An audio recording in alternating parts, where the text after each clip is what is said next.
Yesterday, I asked you the question, are we aware of what's going on in the spiritual realm above us while we see what is going on in the spiritual realm or the physical realm, maybe a mixture of both, in the world around us? Hi, this is Barry Phillips with 10-Minute Torah, day number 5 of Torah portion Eikev. I want to try to answer this question a little bit more thoroughly and also remain in chapter number 9. When we study Bereshit, Genesis chapter number 1, the first thing that we read is that the heavens were created and then the earth. That is, the purity and the power, the reality of heaven has been established first, then the earth to be a reflective mirror of that which is in the spiritual realm. The idea that I see here is that as man has been placed in this earth, in this physical realm, our opportunity, our job description is to bring the reality of heaven to the earth. We are to take the sovereign power of the Most High. We are to take the truth, the purity, the reflection of His glory in the heavens and see that replicated, reproduced in the earth so that the heaven and the earth agree. You and I have been placed in whatever community we are, with whatever job descriptions that we have received, whatever life experiences, family background, obstacles, problems, issues, the stuff of life. Our lives are designed to put us in a particular area that we might diffuse, the Hasidic thought is, diffuse the reality, the revelation, the very essence of the Most High in those situations. Life is not always grand and easy, so His presence and His reality is not always only revealed when times are good, but in the stressful times that are problematic and filled with issues and traumas. Even in those dark realm areas, you and I have that opportunity to diffuse His presence into those situations and reveal Him even when things are bad. And so we come to what Moshe is trying to say to this second generation. He's saying to them, you're getting ready to go in. You're going to drive out a people that are bigger, taller, and more fortified than you, because Yah says that they are evil to their core. They're filled with demon seed, and they're not allowed to stay in this area. I'm going to drive them out. Not because you're so righteous, but because they're so wicked. And also because I promised Abraham, Yitzhak, and Yaakov that their seed would inherit this land, and that's you. I made a promise. It's going to happen. So we understand that in the realm of the Spirit, as this nation goes into the land, that they are going in under the authority and the power of the Most High. He has authorized His messenger beings in warfare over them. I can imagine that the principalities and powers of these nations that are already living in the land are going to fight back, but to no avail. Now, this people right now seem to be walking uprightly and righteously.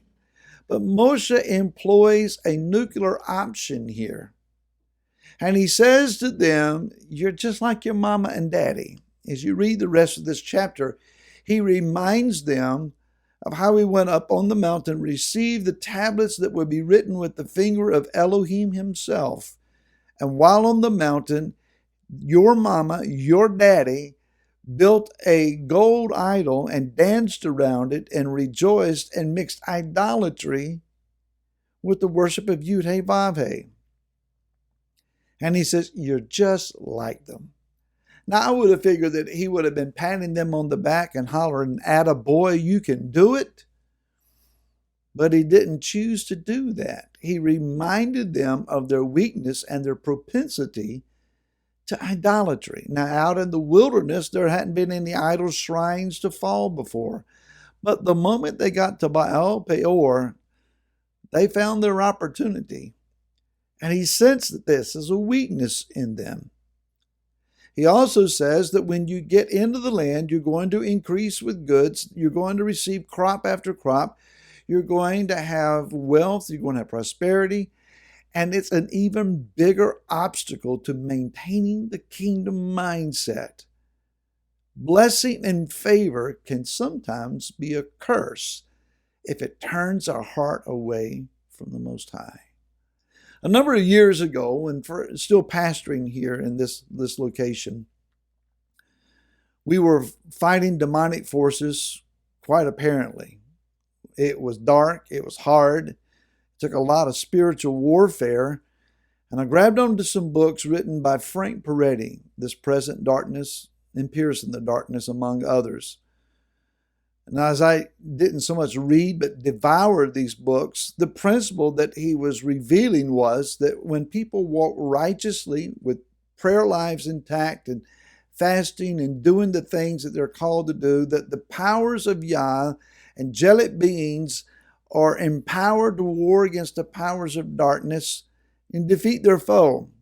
It's when people walk obstinately, rebelliously, when they walk disobediently, that the authorities of darkness are enabled to prevail against us. In other words, the realm of the spirit above us, the battles that are taking place there, are oftentimes, according to this book series, determined by how you and I are walking. Now, if we go to the book of Romans, chapter number 8, we find something interesting here. If we look at verse number 13 and following, for if you live according to the flesh, you're going to die. But if by the Spirit you put to death the deeds of the body, you shall live. For as many as are led by the Spirit of Elohim, these are the sons of Elohim. You did not receive the spirit of bondage again to fear, but received the spirit of adoption, by whom we cry out, Abba, Father. The Spirit himself bears witness with our spirit that we are the children of Elohim, and if children, also heirs, truly heirs of Elohim, and co-heirs with the Messiah, if we indeed suffer with him, in order that we may be exalted together. And then verse 18 and 19, for I reckon that the sufferings of this present time are not worth comparing with the esteem that is to be revealed in us, for the intense longing of the creation eagerly awaits the revealing of the sons of Elohim. This current world, this physical realm existence, is longing for those that are going to rise up and walk by the Spirit and not by the flesh. Why? The benefit, the power, the results of walking in the Spirit is that the authority and the powers of darkness would then be defeated. Now, this is an old and spiritual warfare principle.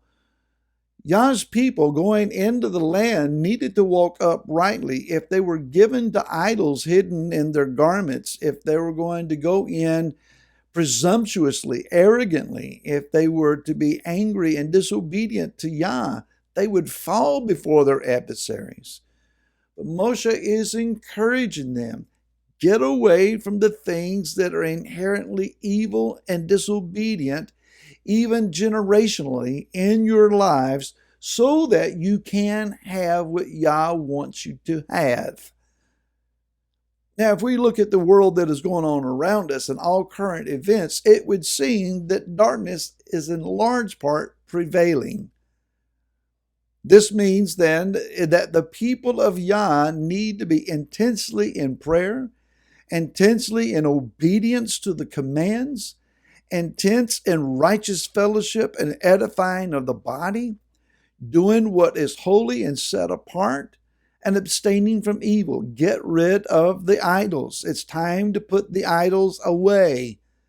It's time to walk in obedience, that righteousness may prevail, that the powers of light would defeat the authorities of darkness.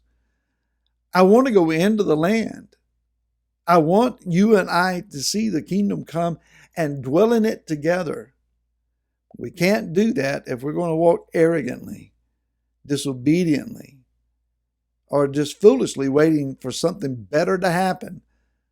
It's time for you and I to seize this battle. It starts with Shabbat. May this Shabbat be a powerful day for you in the Spirit. And may He teach us how to war. Shabbat Shalom. We'll see you again next week.